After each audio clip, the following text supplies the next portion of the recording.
seated. Good evening, and thank you for coming to this presentation. My name is Frank Giebfried. I am on the board for the Bayport-Blue Heritage Association. I'm also a docent along with my friend Jerry here in the front row at Meadowcroft. I hope you'll come visit us there this summer. We will be opening the first weekend in June, and we're open till the last weekend in October, so please come down for a tour. We're going to have a great lighting exhibit there, so with all vintage lamps, vintage bulbs, and all, it's really a fantastic thing. And I think some of you have come, so please vouch for us. Over here, I have some brochures for Meadowcroft if you want to take one on our little wagon here. There's a reason it's here. You'll see that in a little while. And I also have some membership brochures for the Bayport Heritage Association. And we also need docents for Meadowcroft. So if you're interested in becoming a docent, it's not as difficult as you might think. You can see me or my friend Jerry right here in the front row. So I have the membership brochures there. Hopefully you'll join us. Our first general membership meeting, since actually before the pandemic, will be next month on March 20th, Sunday. It's a Sunday, and it's from 2 to 4, so I hope you can join us for that meeting. We're hoping to get a lot more people involved, and we had a lot of people sign up for this, so I hope that you will come and join us on that day also. So, I guess we'll get into the program now. As I said, my name is Frank Giebfried. This program would not be possible without Jean Horton. I'm sure we all know Jean Horton, who passed away, yes? Who passed away about 2.5 years ago. And it was a big hit to our community. Jean was a fixture. Jean was a great historian and an even better man, friend, mentor, and neighbor.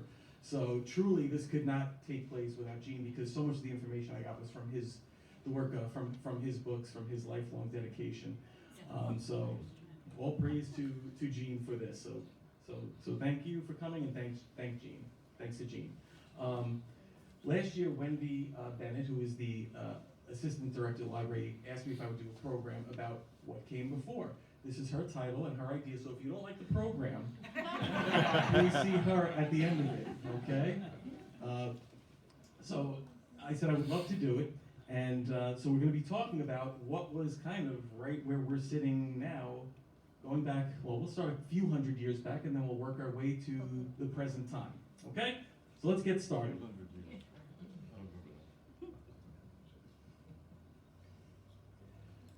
The earliest people to live here would have been Native Americans, of course. When Europeans came here in the 16th century, Long Island was populated by 13 so-called tribes of Algonquin-speaking Indians. These tribes were united in an island-wide confederation. The tribe that would have lived around here were the Unkechaws. They would have been from here, from Blue Point, pretty much out to Mastic Beach, in that area over there. The Unkechaws referred to this land as Manatowsquat, or Manatowsquat, I actually think it's pronounced. Manatowsquat is Algonquin for land of the basket rush place. It's believed that the Unkechaws used the reeds and bulrushes here on the bay to make their baskets and mats. And of course, here we see a beautiful picture of our bay. Now that name, Manatowsquat, was preserved by Walter Lipsonard Sudan. Sudan family, very famous in the area, in Bayport and Blue Point. And he preserved the name in his estate. And we see a picture of his estate here. He named his estate Manatowsquat. Now the estate has shrunk over the years, but the mansion still stands around the corner from here on Boylan Road. So if you go right down here and right around the corner, you will see the estate.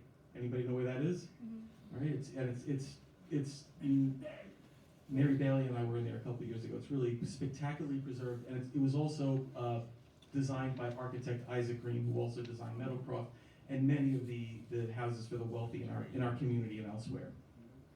The name is also preserved in the picture right here of Lake Manatowsquat. I promise I'll pronounce everything better from this point on. And we might know this as Hildreth's Pond, but you might not even know that. Good, you know that. This is the pond that if you go down Middle Road down here and you get to the corner, that's the pond that's on the right side. So this is a postcard of that pond. That's nice. Now, the earliest map that we have that shows a residence on the property is seen here. It's from 1873. There is an earlier map, but it doesn't really show anything on the property, and it's kind of hard to look at, so I didn't include that. But if you look carefully here, I don't have a pointer, so it's hard to show you, but if you look on the corner of Middle Road and Blue Point Avenue, all right, if you look on the, just below Middle Road, you'll see there's a residence there, and there was a J. Mills who lived there.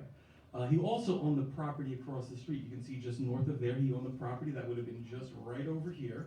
So there was a house somewhere right about here, and the property over there he also owned. I couldn't find anything about J. Mills because when you try to search a J. Mills, everything about Mills comes up and nothing about a J. Mills. And if you research, you understand the frustration of that. Now, just to the south of the Mills house, if you look just out there, you'll see the home of Jacob W. Avery. Now, that property also became part of the library property. That would have been just south of us over here. So we would have had the Mills house here, and we would have had the Avery house down here. And fortunately, we do have a picture of the Avery house. This is from Jean's book. Unfortunately, we don't have a picture of the Mills house and what that originally looked like. But this house is really interesting because this farmhouse here was actually the original Bayport schoolhouse. And Mr. Avery moved it over here and turned it into a private home. And he died here in 1909. So we're fortunate to have this. So you can imagine this picture, we'd be down Blue Point Avenue over here looking west to take a look here. And the library, as you're looking at this picture, would be to the right of the picture. Okay? And now, the house no longer stands. Unfortunately, it doesn't. I believe it stood for quite a while, but it was just recently knocked down to build new houses down there. So don't quote me on that, but that's what I believe is true. Now, this is the next map we have here. And if you look carefully, you will see that the house still stands. Mr. Sill's house still stands here, but he no longer owns it. So sometime between 1873 and 1888, he sold it to a Captain H.E. Ausmus. Now, the captain was known to sell real estate. He built houses on Prospect. He lived in Sayville, the information I found about him. Now, this map shows that this was his residence here, so I would take that as being true, but maybe he rented it. I can't really be sure if he actually lived there, but it does say residence, so we can assume that the captain did live here for a while. Now, sometime between 1888 and 1898, the captain sold his property to Joseph and Mary Sanger, and they're going to figure big in our story here about our property. They converted the house in 1898 and the property into the South Bay House, which would become one of Blue Point's largest boarding houses or hotels. Now, the house that originally stood here was remodeled, and then various additions and upgrades like plumbing were added through the years. You're going to see as we go through the slideshow that they added different wings and garages and many outbuildings to the property. Now, this is the earliest advertisement I could find for the South Bay House. It's from 1898, and it was published in the Brooklyn Eagle. And let me just read it to you here. Part of it's cut off, I'm sorry about that. But after reading this, I mean, who wouldn't want to stay here? The South Bay House is very large and contains comfortable rooms and excellent beds. Recent additions and many improvements make this house the best in every respect for the accommodation of guests. Fresh vegetables, pure milk, fine table. Excellent service in every detail has given a well-deserved high reputation to the South Bay House at Blue Point. The shade, the roadways, the fishing, sailing, boating, and bathing all tend to make the South Bay House a popular resort for the best families from Brooklyn and Manhattan boroughs. Only the best families. So if you're a riffraff, right, like these two people coming in late, they probably wouldn't be allowed to go to the South Bay House. All right, because we only accept the finest families. I'm just kidding. Thank you for letting me join. Don't boo me. All right, so what an advertisement. Who wouldn't want to stay here? And it seems like Blue Point hasn't changed since then, huh? The finest bathing. All right. Well, we do still have most of these activities. Now, do you want to see what the picture looks like in here? Now, this is very interesting, and well, here's the picture. And this picture is spectacular, but it doesn't really look like the South Bay House. So it's kind of interesting. It looks more like the Coronado in San Diego. All right, so, right? And now there's some features of it that you'll see in the other slides that do look similar. We did have flagpoles, we did have turrets here, but this has It has wraparound porches going everywhere. Even on the second floor, it's got a walkway up at the top, and you have this huge extension built onto the left side in the picture. Yeah, that was never here. All right, but you know what? If you didn't bring your newspaper with you when you came here to stay, you wouldn't remember it anyway, because it was still big and spectacular and beautiful. Well, how would you get here? Well, of course, most people would take the train, the Long Island Railroad. So most of the people who came here would have come down Blue Point Avenue right up here. The train station was just south of the trestle on the east side. And you can see it says Blue Point right on the train station. And you see the excited guests there. Can't wait to get to the South Bay House, or one of our other many hotels that we had in our community at the turn of the last century. And the railroad, of course, wanted you to come out here because they sold fares. So they would publish information about hotels that you can stay at. This one is from 1902, and it has a list of the hotels that were in Blue Point, and it has how much they would cost per week. It also says how many guests could be accommodated. Now, unfortunately, you look here, you'll see the South Bay House is listed here, and Joseph Sanger, the owner.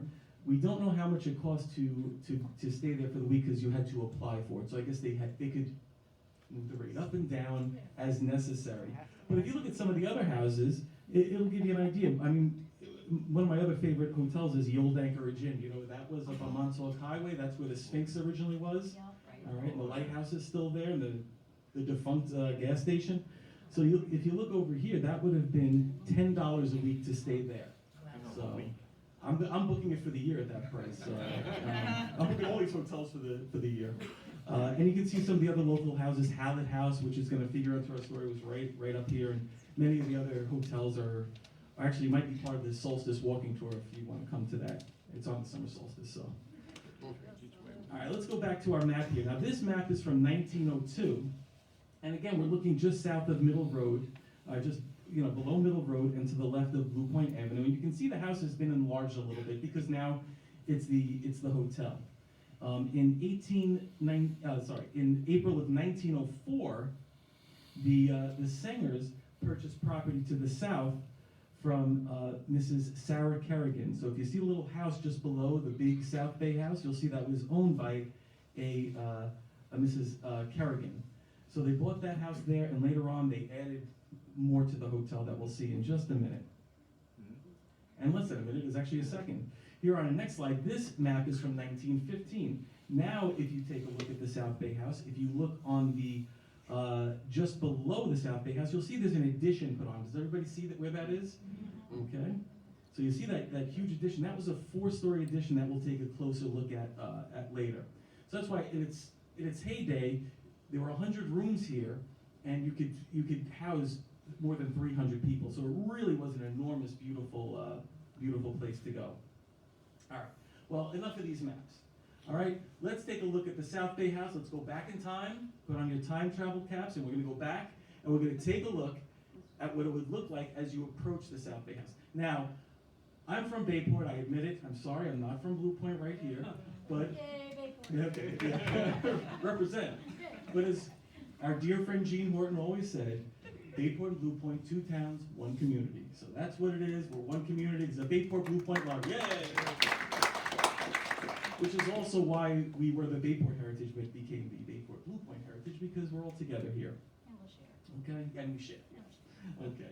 So let's take a look. So I'm going to imagine that I'm approaching from my house. I live over on Kensington Avenue. So I'll imagine I came down Middle Road, and I'm walking in this direction. I'm walking east. So this would be the first thing that I would see as I'm approaching the library. Now, as we look east, so we're looking this way, the house on the left is on the corner of Nelson Road. That house is still there. It's right over here. It was sold 2 years ago, maybe, and it was just renovated a little bit. It looks like it was renovated nicely. So that house is still there. So that gives you some perspective of where we're going. So we're going to keep moving toward the South Bay House. All the way at the end of the picture, that's the intersection at Blue Point Avenue, to give you the perspective of where we are. Now, as we move closer, we're going to pass this house on our right. Pay attention to this house, because we're going to play tennis later, and you're going to see it when we're playing tennis. And you'll see it, well, it has a little sad history to it also. And that's a Craftsman house, which is my favorite style, so I just want to point that out too. Now we're finally getting up to the South Bay House. And here we go. This is the easternmost corner of the South Bay House. And if you look closely, you'll notice there are guests there. They're relaxing on the front porch. And they also have hammocks. They're having a little relaxation on the lawn there on the left side of the picture. And they're just hanging out. And obviously this is summer. You can see that there's all leaves on the trees. So everybody's having a good time. As we make our way a little bit further, we're still going to be looking at the same corner. All right, so you can see that that's still the same corner of the house. This is actually a later addition that we'll talk about in a second. So we're still heading east. Notice the lady right near the porch. You see she has a bicycle there on the left? Yeah. All right. Bicycles were super important back in the day. It was a main form of transportation. Bicycles weren't cheap, but you didn't have to feed them like horses. It's also very important for women to get some independence. Husbands could be working, women could ride around town and go where they want. We have a lot of postcards with people with bicycles. You could also ride to work. I know there's at least one postcard that I think I own, or I saw it in the book, that the Patchogue people might know. It's a bunch of people riding their bicycles to the Patchogue lace mill to go to work, or they're leaving at the end of the day. So ride right down the road here. So really, really an important technological innovation, although it's hard to think about it like that. And the other thing I like about this picture, it's interesting to wonder if the Sangers are on here. You know, is Joseph Sanger sitting there? Is Mrs. Sanger sitting there? I guess we'll never know. By the way, notice the color that the ladies are wearing? They're wearing their whites, right? So it's between Memorial Day and Labor Day, and they're nice and cool with all their petticoats and 10 other things underneath the white, but that's as cool as you're gonna get. I included this because I found this online. Actually, my friend Mary Bailey sent it to me. And you notice the name is Miss Lucy Horton out in New Suffolk, which is where Gene's family is from originally. So I had to do a little research to see if he's related to Miss Lucy Horton. We're going to keep heading east now, right on Middle Road. And here we really see how huge the front of the South Bay House is. You can see we just left. If you look at the right side of the photo, that's the porch we were just looking at. And that was an addition that was put on sometime later on. You'll see the turret there on the right. Notice the two turrets on the left. All right, they're a little more rounded, a little more grand. And they also have the two flagpoles up there. So that advertisement that we looked at earlier, it's a little bit, they did have some things right. I guess at least they had the flagpoles there. Now, if you look at the walkway, you'll see the walkway leads from Middle Road, maybe right over here, right behind that fireplace, would have led up to the main entrance of the South Bay House. You can see how it forks as you go up also. This picture would have been taken in the winter. You can see there are no leaves, and thank goodness, because we get a great view of the hotel. Oh, I forgot I had that on there, but this just mentions that the new wing was built on the right side. Now remember, this was originally a house. I don't know what part was the original house, what they added to. It's something that I think is lost in time. I mean, I don't know how we can figure that out. I mean, it looks like the middle section would be the original house, and they added to the east and the west of it, but I can't really be sure. The west side that was added to, which was over here, it contained 25 rooms. So they added 25 rooms at that time. And that's also where the kitchen was definitely located, and we'll talk about that in a little while. Here we are, we just continue walking down. Now we're getting toward the corner right over here of Blue Point Avenue as we keep on moving. Now we're actually standing in the intersection over here, and we're looking toward the South Bay House. And again, it's summer, and again, notice the ladies on the porch. Everybody's wearing their white. They're cooling off on a hot summer afternoon. You can see where there is a lady sitting in the middle right next to it looks like she's sitting next to a bush, but she's on the porch. That's where I believe the main entrance was. So when you were checking in, you'd walk into that area, and you would register for your stay at the South Bay House, however much they were charging you. We keep moving down. We keep moving east a little bit. All right, we have another great view. I mean, we have the nice trees all leafed out and the beautiful shrubs surrounding it.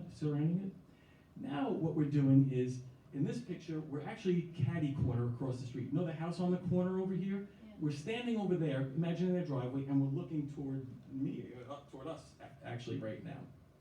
So as you're looking that way, you notice we're standing in a driveway over there. Look at the picture. That was the Maples Hotel. It had a circular driveway that went around, so we're standing there looking over. at the South Bay House. Now we're moving further down Middle Road, and now we have a real good view of how massive that addition was that was on Blue Point Avenue. That would have been right over here, right behind everybody here. That's where that addition was. So that ran parallel to Blue Point Avenue. So you see how huge it is. Just to the left of that addition, right over here, this is the Sanger house. This is where the Sangers lived.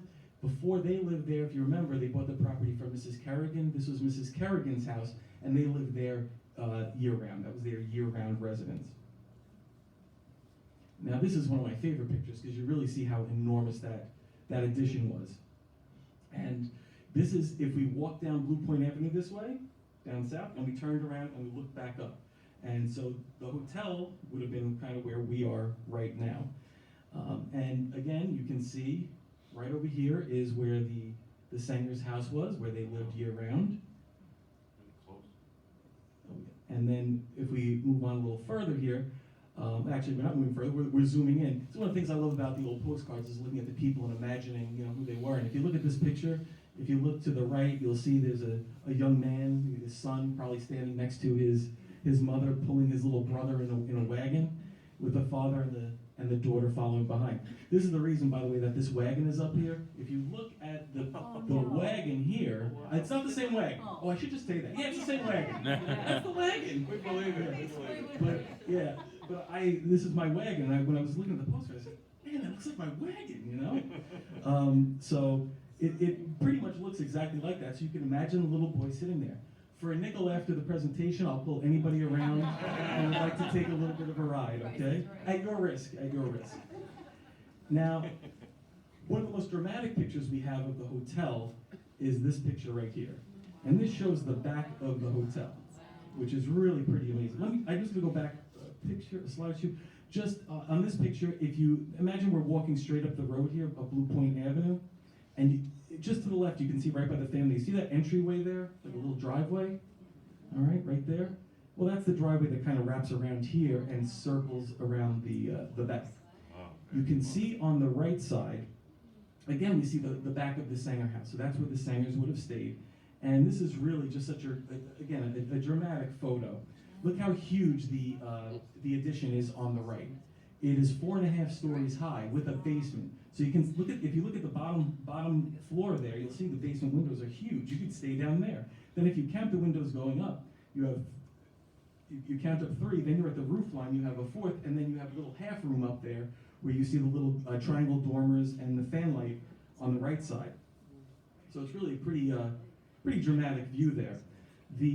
All the way to the left, you'll see is the one chimney on the South Bay House. The South Bay House was only open for the season. It wasn't occupied in the winter. It wasn't meant to be a year-round establishment. It was just a seasonal attraction. Where that chimney is where I believe the kitchen was, because that would make total sense, especially when we talk about what ultimately happens to the South Bay House, which was reported in the newspapers. Now, let's imagine we're going to go into the South Bay House. What I want you to do is take a look at, in the middle of this picture, and I'm sorry, I don't have a pointer right because I'm kind of standing over here, but if you look right in the middle of the picture, you see that bank of windows? It's kind of curved there. You see that bank of windows there? All right, we're going to be taking a look. That's the sunroom, all right, the sun parlor that we're going to be taking a look at in 1 second. So imagine we were back on Middle Road. We're going to walk into the house, and we're going to be, well, you'll see. So we just walked in, and we're facing south now, so we're facing this way. And we just walked, we registered, we walked through the office, now I'm facing this way, and I'm in the sitting room. So we're standing right now in the sitting room. When you look around the sitting room, you see how it was decorated, which is, very period. There's mission furniture, my favorite.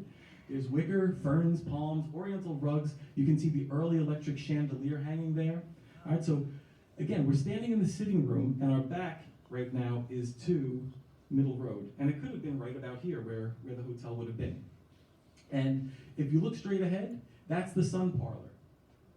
Remember those windows that we just saw? Those are the windows right here. So that gives you some perspective. So now imagine we're walking through the sitting room, passing all the ferns. We walk into the beautiful sunroom that allows all that gorgeous light in there. and we're going to pass through there. We're going to make a left, all right? When we make a left, we're going to turn around, and we're actually in the grand ballroom, turning around, looking back into the sunroom and the sitting room. And if you don't believe me, I'm going to prove it to you. Because see that little circle there? See the three pictures in that? Well, it's an oval, I guess. See the three pictures in the oval? If I go back to our original picture when we were in the sitting room, you can see those pictures there. All right? So I'll go back again. So there are the pictures, and now you see the three pictures there. I'm just doing that to give you perspective, and I just like this stuff myself. All right? So where we are right over here is kind of where the ballroom was about here. Actually, it was probably closer to Blue Point Avenue, but I like to imagine here. It's a nice big room that would be kind of the same size. If only we had a better picture of it. Oh, we do. So imagine now we're walking this way, and we turn around and we look back up to the left where the ladies in white are. You see up there on the left? That's where we just left the sunroom and the sitting room. So that gives you some perspective of the grand ballroom. Notice it has all of those electric lights there on the ceiling for all the parties. Notice the benches on the wall on the left side where you could check off your dance card as you made your way through the men or women. We see the people in the background, again in their summer whites. And again, here now we've turned around and we're facing Middle Road, and Blue Point Avenue would be on our right. Notice all the sun coming through the windows on the left side. That would have been the sun coming through this way. Notice there's not much sun coming through the right side because, remember, it's a covered porch, so it wouldn't allow too much light in there. Think of how many hearts were broken in this room. It's very, so sad. And again, just to give you the perspective, remember the sunroom was in the middle, all right? And then go to the right of the sunroom, all that first floor there, that was where we just left the grand ballroom. So that gives you the perspective of where we would have gone dancing and to other parties that we're going to take a look at in a second. And speaking of dances and stuff like that, well, what did we do for fun at the South Bay House? Well, there's a whole bunch of things we could have done, all right? And we could have done them here, or we could have explored the local community. So why don't we take a walk and check out what we could do. The first thing we could do is we could play tennis. Now this tennis court was about where the parking lot is, like the far parking lot is over here. That's about where the tennis court is. If you look all the way on the left, you see that house? That's the house we passed when we were walking down Middle Road from my house, all right? Middle Road would actually be in the distance to the right here.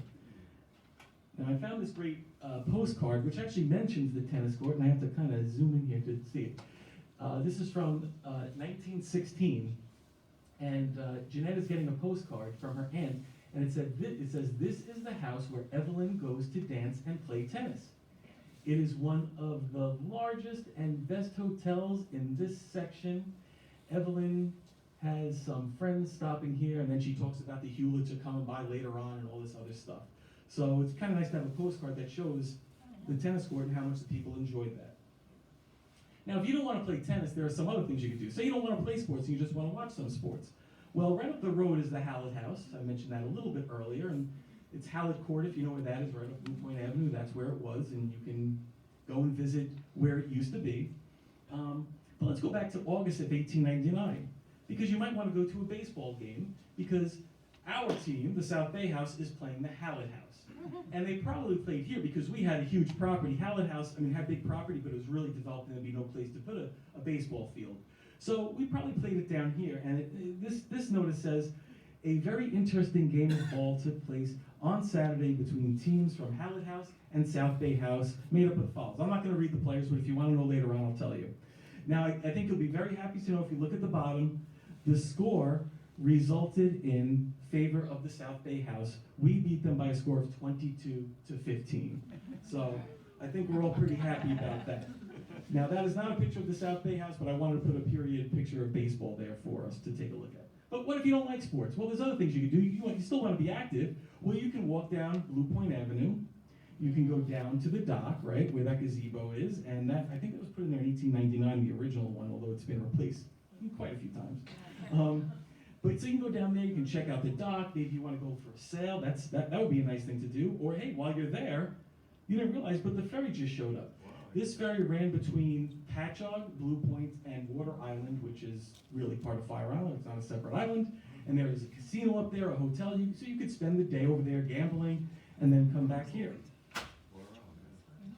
Or you might want to go for a swim in our pure, clean, pristine waters of the Great South Bay. All right? So this you can see the people here, they're wearing their summer finest. They have their wool bathing suits on. They wore wool, by the way, because it did not stretch and droop. If you don't believe me, you know when you wear a cotton t-shirt in the pool, wool doesn't do that, but wool is not very comfortable. You can come and visit us at Meadowcroft if you want to see a real wool bathing suit.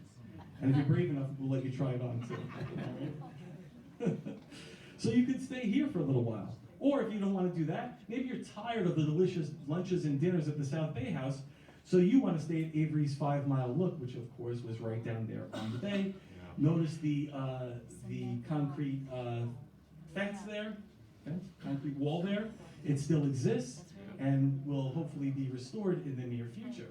Okay, thanks to our organization and the Blue Point Civic. Thank you. So that's going to be restored. There was a fountain there. The fountain is actually still in there. You can go and if you want to brave ticks and thorns, you can go and enjoy that. It is worth the trip. But so you could have dinner here if you wanted. You're tired of coming up here. And notice if you look carefully at that sign, you get a shore dinner for $2. All right, let's go right now. And not only that, they have liquor and beer. Now Prohibition's coming, so I suggest you fill up because you don't have too much more time. Okay. Now, what are the kids going to do? Well, one thing, maybe you were lucky enough that you were invited to Russell Woods' birthday party in August of 1899, right after the baseball game, maybe that was. And he had his friends over to the South Bay House for a straw ride. Now, this postcard is not Russell Woods. However, this postcard was mailed from the Blue Point Post Office. I don't know where the picture was taken, but it was in our post office right up the road here. Now, let's say you don't want to do that. Well, you can go back to our ballroom, and you can go to the annual hop. And 125 people would have been there, so that sounds pretty fantastic. They would have had a stringed orchestra from New York, and the Grand March was led by Mr. and Mrs. W. Woods, or Wood. Actually, the last name is Wood. That name's going to figure out prominently later on, okay? So they were leading the whole thing, and the whole room is decorated with evergreens, flowers, and bunting. Or maybe you were lucky to be there on the night of the horse racing meet. No, not real horses. This is kind of a strange pastime that we don't have anymore, but I think we should talk to Wendy about bringing this back as a program here. You can imagine you would have the whole ballroom decorated as a horse racing track. You'd even have a bookie set. You could bet. It was only stage money, so don't get crazy. But you could bet and you can gamble. And what it was is you'd have long sheets of paper that would go around, and you'd bet on your horse, and your horse would have scissors, and they would have to cut down the paper all the way to the finish line. Sounds like a good night out? If we have that, will you come and do that? All right. But if you do that, don't be out too long, and don't drink too much of that beer and liquor that you got down the road here, because at 9:45 tomorrow, we're having an Episcopal service in this room. All right? So we better not have any hungover people here. Actually, it's probably, if you're hungover, you better come to the church service, I think. So that's another little activity that you could have had. Or maybe you came to the masquerade ball. I don't know when this photo is taken from. This photo was in Jean's collection. It's up in the Jean Horton room. And it's really kind of a fantastic photo to take a good look at. There's actually another one up there also. But I didn't include that one because there were people with blackface, and I didn't think that would be a good idea. So you go to the masquerade ball. But what about the kids? Don't kids like dressing up? Of course they do. This is from 1923, and they had a masquerade ball here. The picture, I admit, the picture is not from the South Bay House. I found it online. But I love this picture so much because it's the most horrifying thing I've ever seen in my life. Look at the kid in the back. Look at that kid. Yeah. Think about that when you go to sleep tonight and try going to sleep. I don't know what's worse, him or his little head thing that he's holding on there. So let's say you're horrified that you run out into the street. You don't want to go to this. So you're going to go to the hotel across the street, which was the Maples Hotel. So that's Caddy Corner right over here. And they showed silent movies outdoors at night. So you can go see a silent movie out there. So that's a pretty nice thing to do. Later on, that became Joseph Sanger's brother's hotel. Jean's Bay House. I think it's Jean's Bay House, don't quote me on that. And he would have had that hotel over there, so the Sangers really did have the corners over here for a few years. But let's say you don't want to see that silent movie. You're gonna head north up Blue Point Avenue. You see the sweet two little girls there, and they're Summer Whites walking on the sidewalk on the left, all the way in the distance. I don't know if you can make it out, but you can see the train trestle. You remember that before, because that's where the train station was where we got off.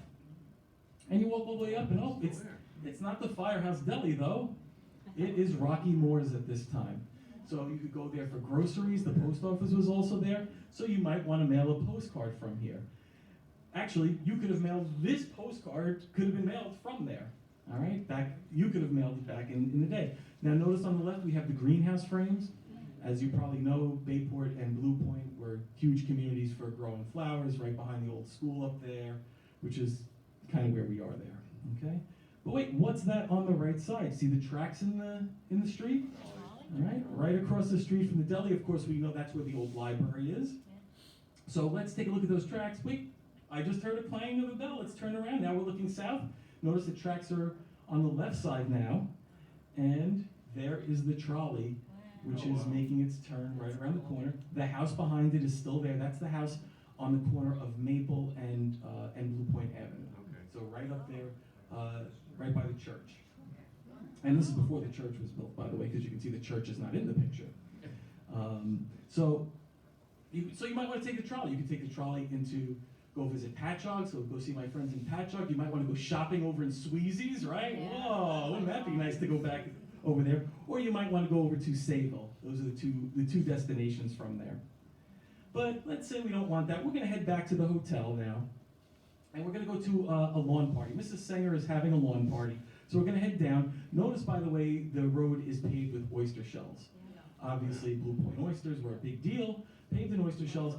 And I can't speak for Blue Point, but I know Bayport, twice a day, they watered down the roads.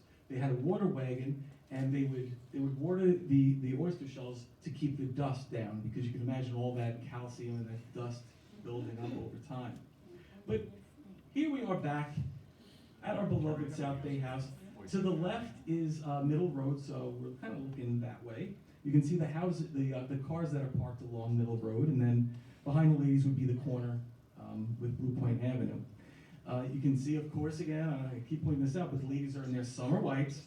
On the left is one of our heroes, that is Mrs. Sanger, so it's kind of nice to really have a really good picture of her. To the right of the photo, you'll see on the tree is a French flag. Well, why a French flag? Well, my guess is that we do know that the Sangers were from Alsace-Lorraine, which traded hands between Germany and France a few times. Sanger is really a German name, so you can think, I guess maybe ethnically they were German, but politically they were French. That's the best I could say. Jean thought that in this photo they were raising money to build Our Lady of the Snow Church right up the road here, because the Sangers were very strong Catholics. They belonged to St. Lawrence's Church in Sayville. Yep. So he believed that they were raising money for Our Lady of the Snow, and in the back, just to the left of the flag, you'll see there's a priest sitting there. So I think that's why Jean was saying that. I know it's hard to see here, but you can see his white collar there, if you look carefully. All right.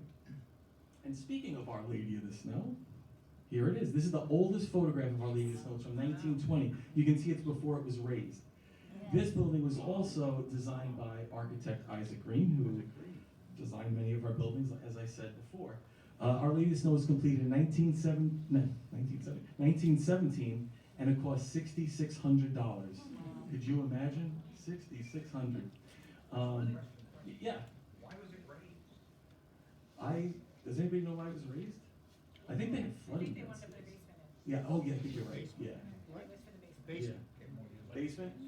Thank you. All right, let's put a basement for it. To find that out, you'll have to actually buy Jean's book about that.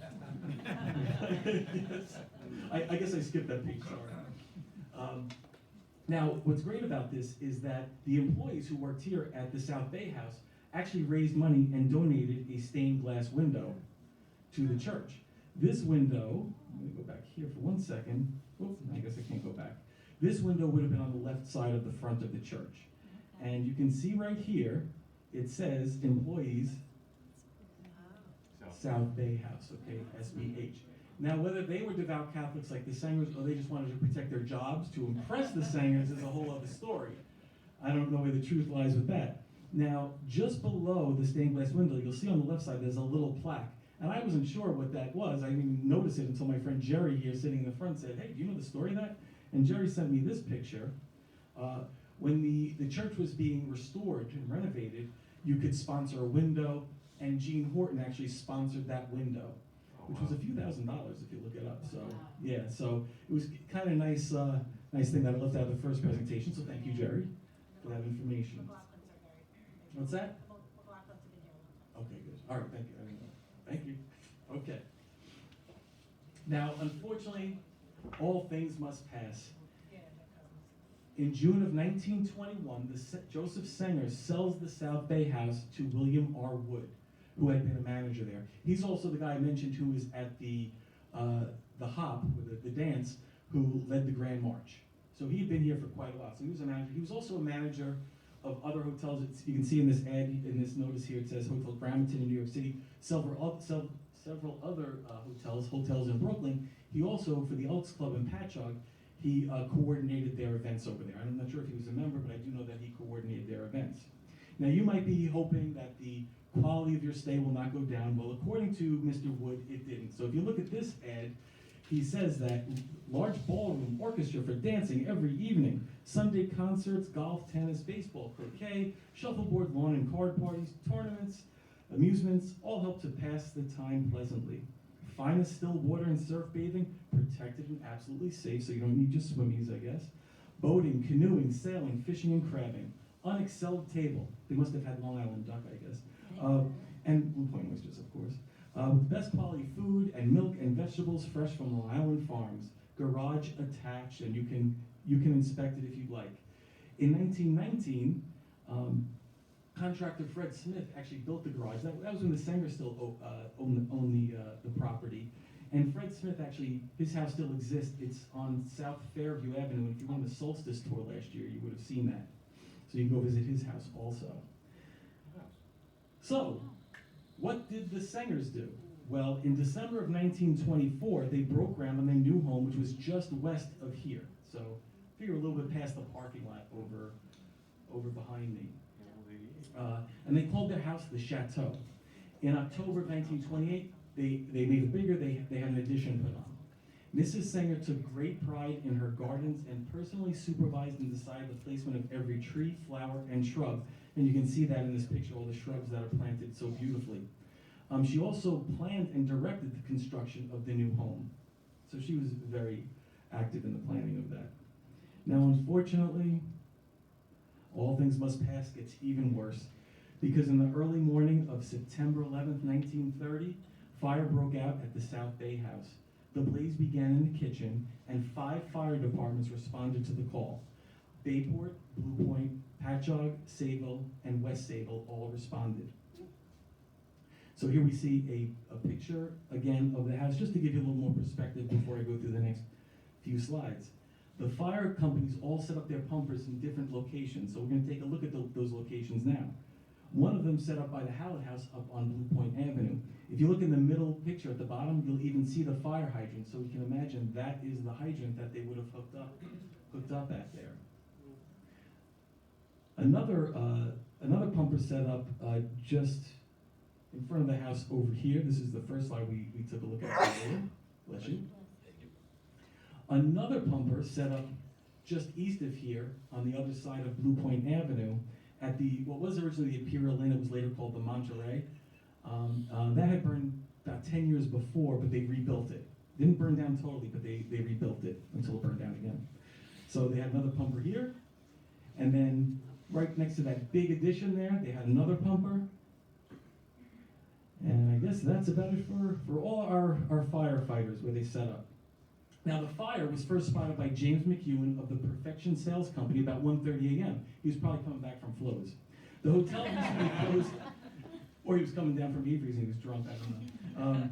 The hotel recently closed for the season, and only a clerk, George Radloff, and 2 workers were in the building. They all escaped safely. Now, Radloff, if you look in this photo, look all the way to the right side there. That's where the kitchen was.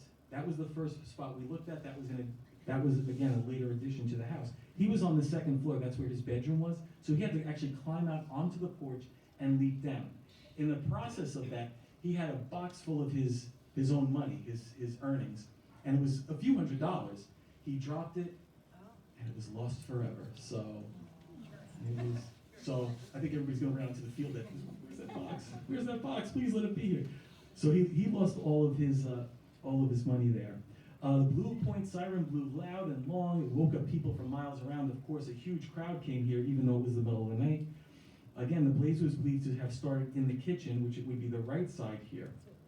And very shortly after that, flames were shooting through the entire front of this building here.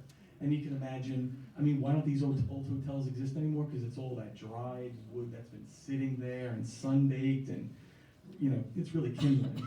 So when the first truck arrived, almost the entire structure that we're looking at here, this side was almost entirely on fire. So this is the west end, which would have been out front here. It was just doomed. The firefighters then devoted their time to saving the eastern and southern wings. This is the gigantic addition that we talked about earlier. But they were only able to save the outer walls. The fire gutted the whole building, and then it was just soaked with water, so there was no way that it could stand. By 4 a.m., all the fire companies left except for Blue Point, and they kept shooting water onto the embers until 6:30 a.m. the next morning.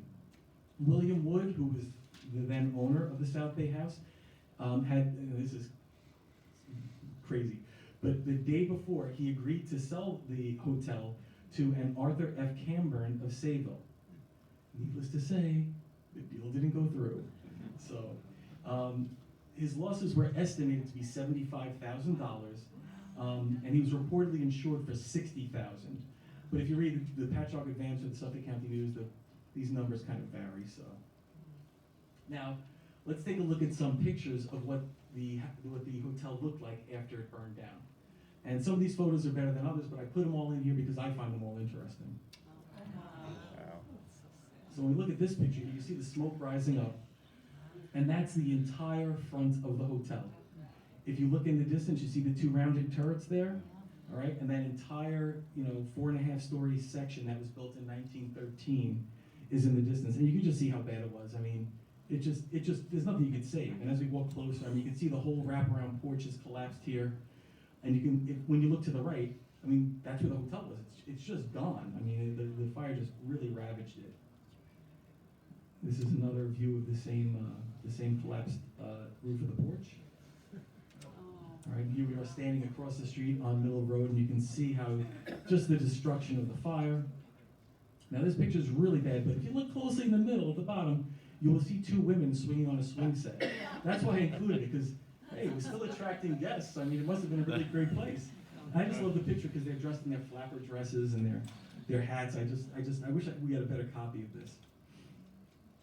And here, this is from one of the papers. You can see, again, the crowd gathering, of course, to check out the fire. Again, from another paper. And there it is, just the destruction of the waterlogged burned wood and the remains of the shell of the 4.5-story section. And here, this picture is interesting because in the middle you can see the interior stairs going up. So you can see just how bad it is. But no need to worry, because help is on the way. All right? So the whole house, the South Bay house was destroyed. The whole thing was torn down and removed. All right, now, remember that Sanger house? Right? Remember the Sangers built the chateau? Well, that was still there. That was unaffected by the fire.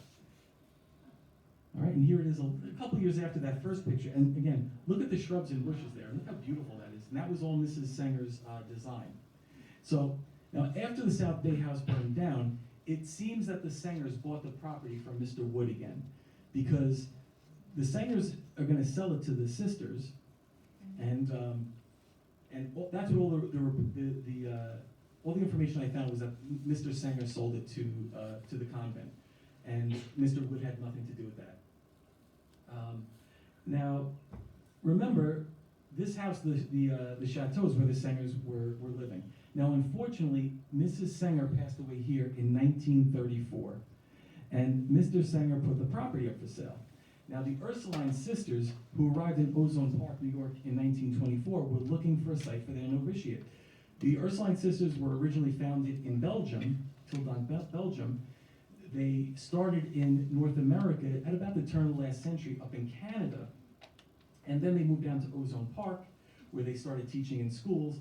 Then they were looking for a building of their own to start their own novitiate, and Bishop Thomas Malloy, who is a name that you should know, especially if you're from Rockville Center back there, he knew about this property, he knew it was for sale, and he told Mother Superior Stanislaus and Assistant Mother Superior Madeline to go check it out. Well, they fell in love with the Senger property and arranged to buy it.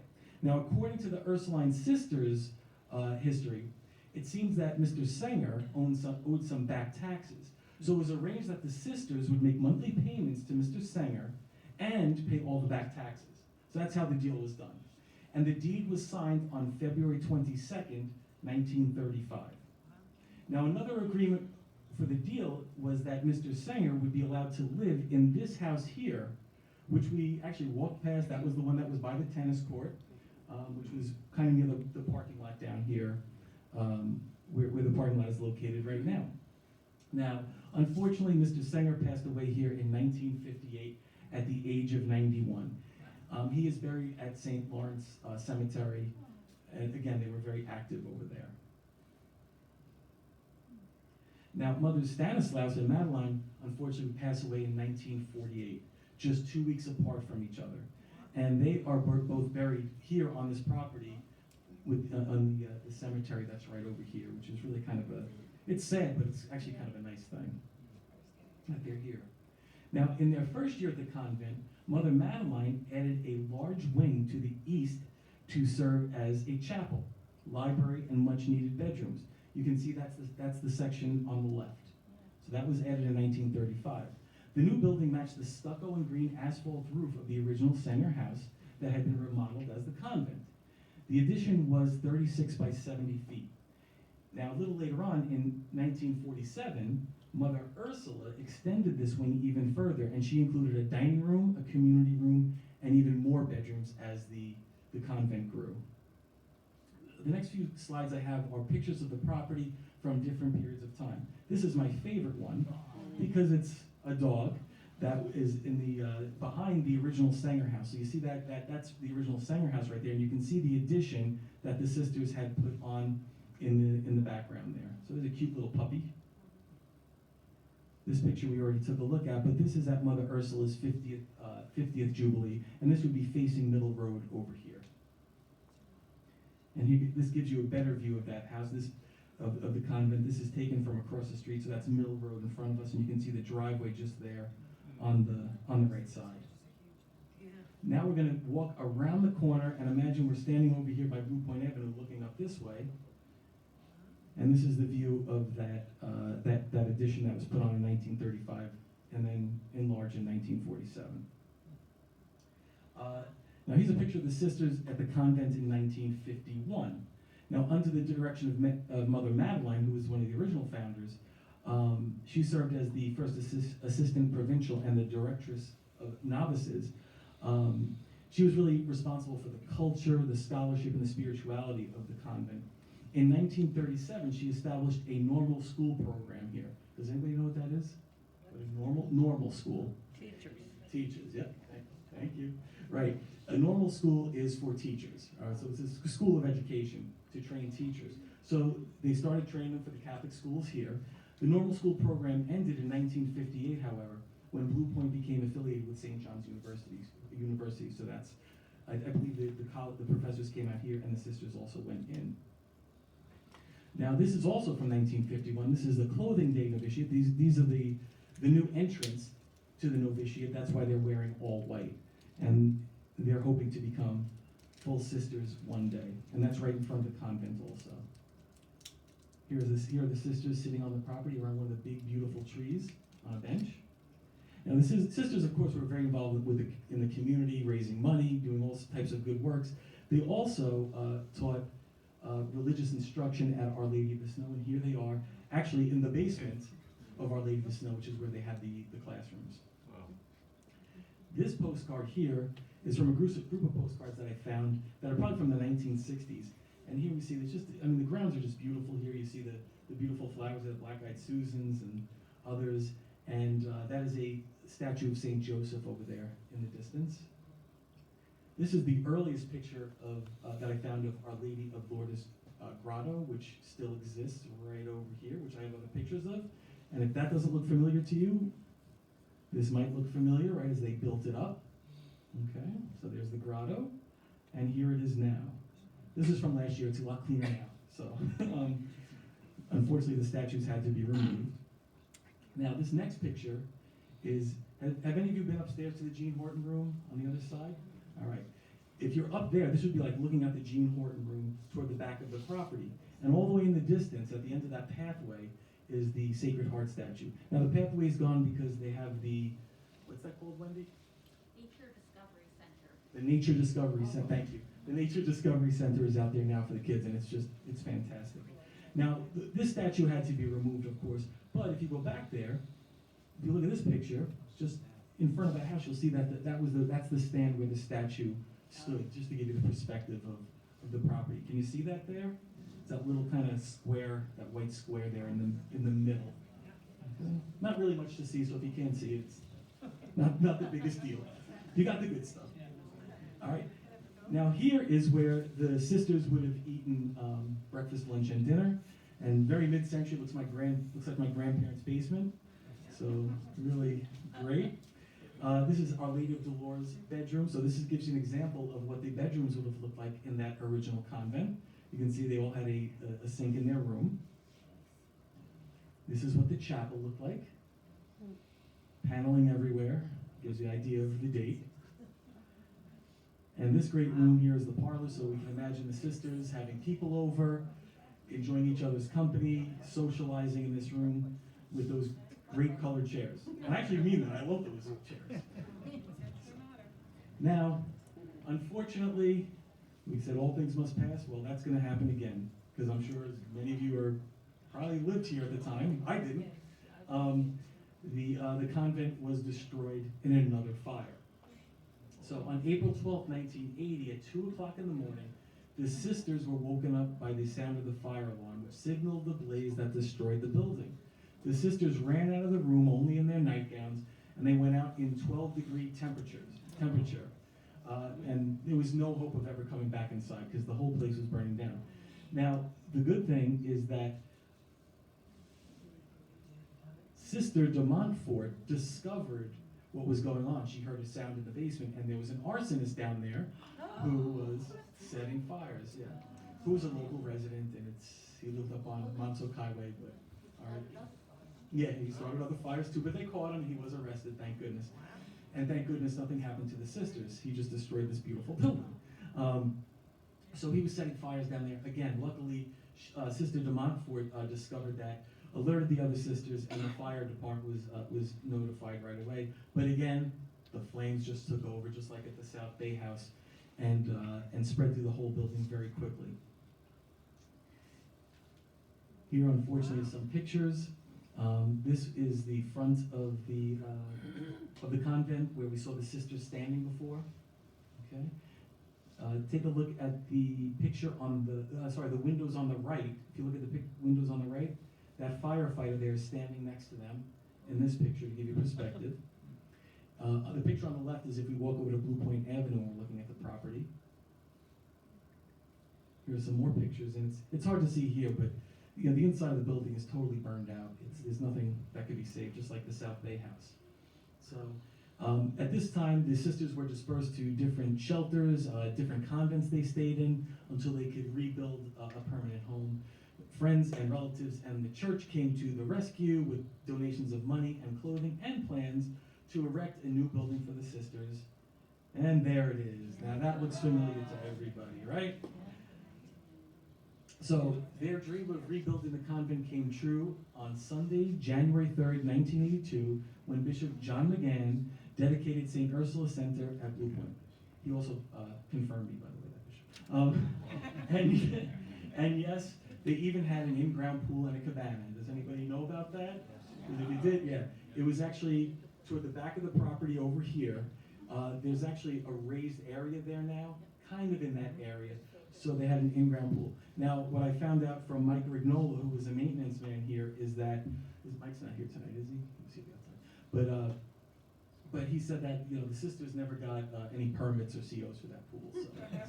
So I hope they went to confession for that. So the pool had to be taken out then originally. And the sisters were getting older and they weren't using it, so they really didn't need that anymore. This is, if you were in the convent before it was converted into library, this should look familiar to you. And it should look familiar anyway because it pretty much looks the same except it's painted white now in our library. The stained glass here was designed to reflect the waters of the Great South Bay. And fortunately, those have all been saved. Some of them, if you've been into the chapel room now, they were removed because you just need more natural light in there. It was just too dark in there. But the other stained glass windows are throughout the library, so you can go on a little hunt later to find out where they all are. All right, this is Sister Joanne, who is the provincial. She was the last in charge of the convent when it was sold, so I wanted to include a picture of her. I met her on they were having their estate sale, came down a little bit early, and she was very nice to my wife and I, and explained some things to us and showed us around a little bit, so she's a very nice person. This is a picture of the back. I took this last year, so the library already owned it here, but I want to take this picture before any work was done on the library. Over here we have remember this house? This is the house that was up by the tennis court over here that Mr. Sanger passed away. Now, unfortunately, this is the one thing I'm angry with the sisters about. This house was taken down about 10 years ago. All right? And what Mike Rignola, again, who was the maintenance man, said is that the house was just getting dilapidated. There were sisters who had stayed in there. The sisters who still work stayed in there, he had told me. But it was just too run down. There was asbestos in it, lead paint, the whole 9 yards. I would have fixed it up, but it was too much of a financial burden, so it had to come down. And Mike told me that when he was first hired by the sisters, the first thing he did was take down this building. So I said swear words to him. But then I went to confession, so it was all right. Now, unfortunately, this house is gone, but fortunately for us, the garage still stands. So, and I know that there are 2 snow blowers in there and some other maintenance equipment. So hopefully that's not going anywhere. But we have to raise money to replace this horrible garage door to get one of those old-fashioned, garage doors from the 20s. That'd be a lot better. Now, this picture, I was hesitant to include it, but this is the cemetery right over here where the sisters are buried.